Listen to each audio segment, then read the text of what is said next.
And that's the beauty of the game, and the integrity of the game, and the etiquette of the game as well. To see how people are within the game, it shows an awful lot about the individual. Yeah. In times when golf was just picking up across the world, there was always this elite tag, a clubbish story around golf. True. And I think some places still is probably hidden, if not quite obvious. But I think countries like India could actually marshal the whole idea that this is truly mass. I know America took it to the people. Yes. But I think when you've got numbers like India and China do, you can actually justify them. You could start by doing that. Yes. The good thing about the India-China model is that it hasn't formulated yet. So you could actually start by going, yes, golf for the masses. That's what we need to happen. That's what I'm here for, to promote here in Dubai, is golf for the masses, to actually allow people to play the great game of golf. And not just for this so-called elitist, golf is, one, too expensive and takes too long to play. Yeah. And that's the two things that can take away from business, that can take away from business. And that's what we want to end and say, right, yes, golf can be played by the masses. It doesn't have to be that expensive. Yes. You know, you are in Dubai, and I think at times India, though, is trying to do its best, can probably get a few lessons of what's gone right in Dubai from a golf standpoint. And you've got experience here since you've put up your own properties. Yes.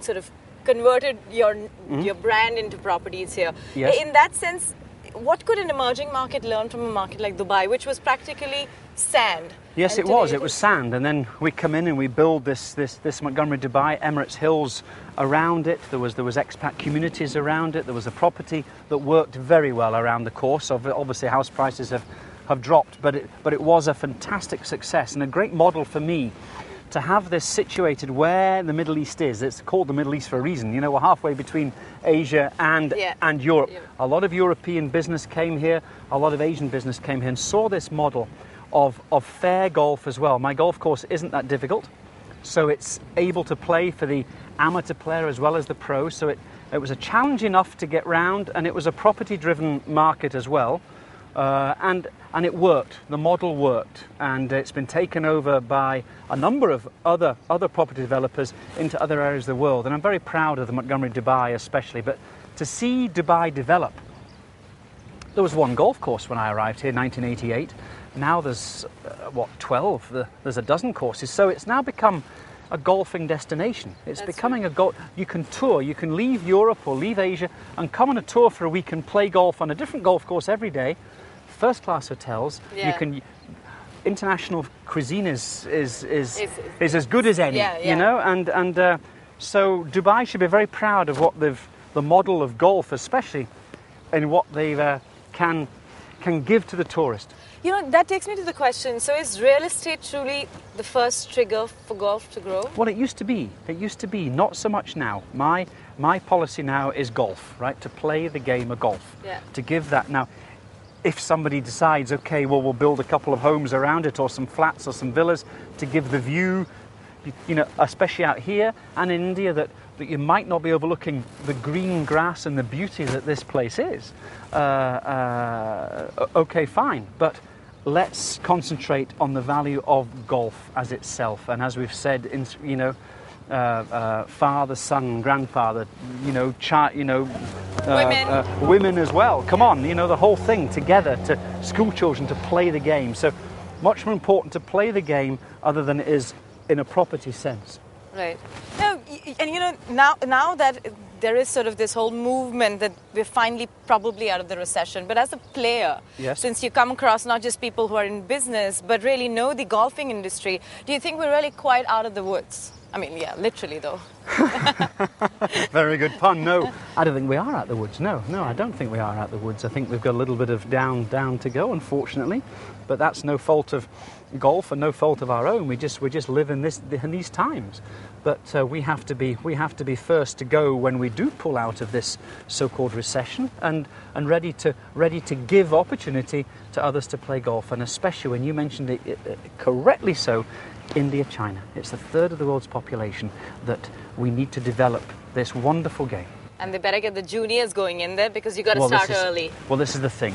This is what we're based on. It's not just for the senior management and all the guys that can afford it. Youth of today is the future, and I want to encourage that.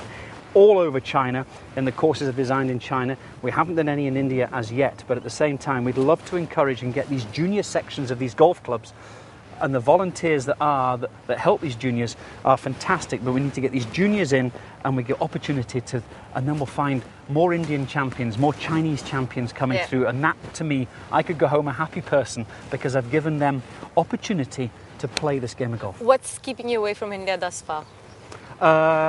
Potential, really, I suppose. You know, we're looking at sites. It's become more difficult. There's no question to find sites. You know, economically, my business is just developing, and then suddenly 3 years ago, the world was a very different place financially. So it's been difficult to, to get that funding, if you like, for these golf courses. But as you say, within the next 6 months to a year, this should happen more and more, and get as many golf courses up and running. So opportunity for the youth. And you're dead right, the youth to play, because the youth in China and India is the biggest and the most able in the world. And not just from the games point of view, I mean, everything that comes with it as well, lifestyle is a huge thing, and demographics are just playing in favor. But purely golf, I think the Europeans haven't had it better, so that's certainly giving you a good chip on the shoulder. Well, it is indeed. We now hold all 4 major championships. We hold the Ryder Cup, which I'm sure was viewed in India with as much success as we had. I was there with my show at wonderful at the Celtic Manor. Yes, wonderful. And I think it was a great success for golf worldwide. And for those people that were watching that, especially Indian youngsters and Indian fathers and mothers watching, thinking, "Hang on, right, where can my child play this fine game of sportsmanship, comradeship? We have the etiquette of the game, we have the honour of the game, and it's fabulous in life to play this game." And I think that opportunity is not there yet, and this is what we're working on to give them.